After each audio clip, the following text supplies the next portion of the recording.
Do you watch Private Practice regularly? No, I don't. Lately he and Kate Walsh have gotten it on. So every day, there was one morning when I said, "Oh, I think I'll bring the baby to work and visit you on set." And he was like, "Nah, today's not the day."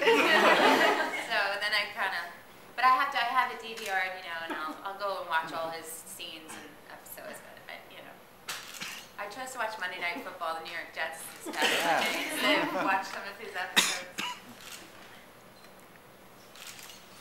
You obviously have a huge gay following, and a lot of the projects that you do are, if you play a lesbian or, they're sort of gay-centric things. Is that something that you've sort of actively tried to be a part of, or something that just happened, or? No. And can you explain to me, what is it that makes gay? What is gay-centric? Because people always ask me that. Well, I don't, that's one thing if you play lesbian, but. Right. Well, certainly Rent, is pretty gay-centric play. Yes, because there's gay characters in that. I think Wicked, a lot of people really identify with that and maybe see it as sort of a metaphor for being gay or whatever. Because you're an outsider and that kind of thing, or you're not accepted by everyone. That's, exactly. Alienation. Yeah, I don't know. That's another chicken and the egg thing. I feel like, I could say it's all coincidental, but I feel like maybe I put out some kind of energy that attracts certain kind of roles, and I tend to write songs that I'm inspired by that subject matter.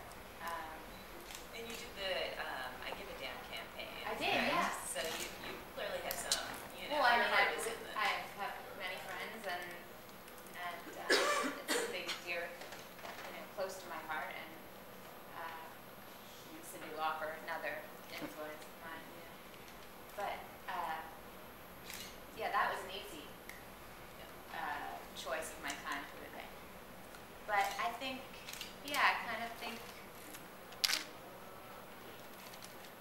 I don't know. That's the one thing that makes sense in my life as far as all the different genres and being a hybrid, is this sort of theme of these kind of characters and people that need to be empowered and be accepted.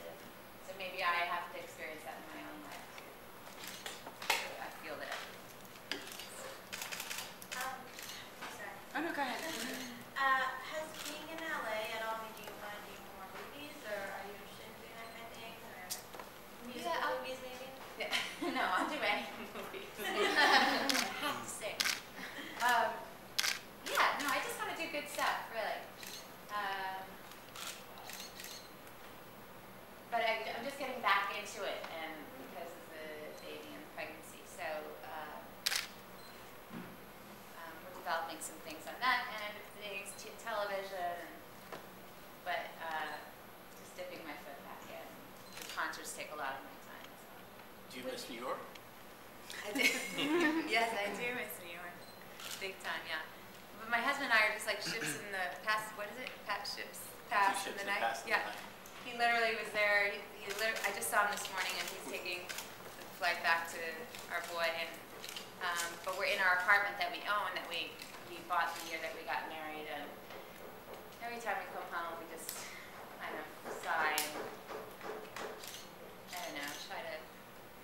We have friends that guilt us every day for being in LA for a little too much. But with the baby, it's nice to have some grass, and but it's really hard. Yeah, for me, what I love about New York is when you're lonely or when you're feeling depressed, you can get out and you can walk it off, and you can see other people that might feel the same way. But in California, in LA, you're just stuck in a car all by yourself. For someone that's kind of got some neuroses, the last thing I need to do is sit in a car by myself, listening to sad music in traffic. You go on an audition or an important meeting, and then you get in the car and you obsess. Here that happens, but then you get out and you walk and you see people from all walks of life, and you get some better perspective. You don't see a huge billboard reminding you of the show that you didn't get. Would you and Kay like to work together again? Yeah, I guess. Yeah, we like to work together in the theater because someone else is directing us.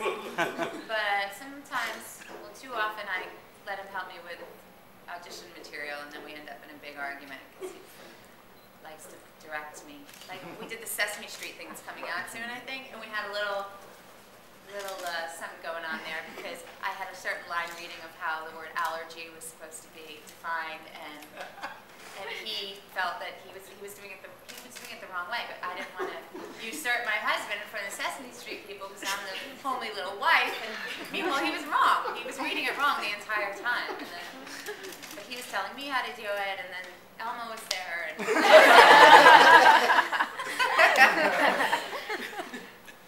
but we love doing theater together. We actually give each other real rules because ever since Rent, we started hooking up while we were in Rent. And there's something on stage that when you love people that you're working with, if you're a family and you have like you establish your track, as we call it, where you go as your character, on stage, off stage, what you're doing, where you stand, who you're next to. A lot of times, like if you're standing on stage and it's not about you, the spotlight's over there, you can have a little conversation about where you're going later or whatever.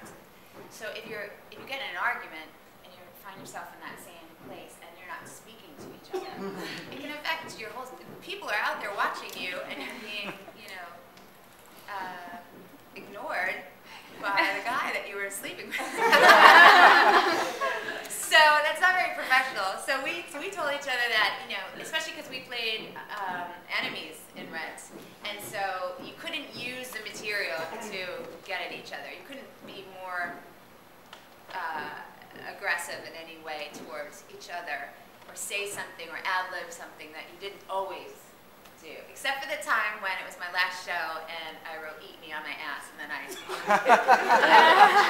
but then he slapped my ass so hard that he left a welt. But so then we did Wild Party together, and we got along famously in that. That was really good. Well, you were playing a lesbian and. Yeah. No, in Wild Party I wasn't a lesbian. I was just a total cokehead. I've been taking questions from Twitter because there's a lot of people who couldn't be here today. So I have one fan who's asking, Murphkis is her name, and she's talking about making the transition from all these roles that you're very well known for and into a solo artist. And is that more nerve-wracking not having the cast to back you up, kind of having to stand out there by yourself? Do you have to shake these roles? Do you even need to? My answer to that usually is most people would think if you don't have a character to hide behind that would be scarier and you're more vulnerable. And that can be true, but for me as an artist, I feel like I'm always trying to be as authentic and as transparent as possible. And if you can't see my soul, whether I'm in green makeup or I'm on stage doing an original song, you're not going to get goosebumps or feel that connection to me. So it's always the same adrenaline, the same nerves, because it's me up there no matter what. Right. Great answer. How did you get the gig on Glee? Did you approach them or did they approach you? I don't know, really. I feel like some people started talking about it and we put the feelers out, but then they were getting fans that were saying, and Ryan was a fan, and I'm not really sure. Did you know you were going to be Rachel's mom from the beginning, or did the role kind of evolve into that? I don't think I'm not quite sure. I don't think he intended it to be. He was thinking of me for the coach, and then they combined it all because they wanted to make the fans happy, I think. Do you think there's a way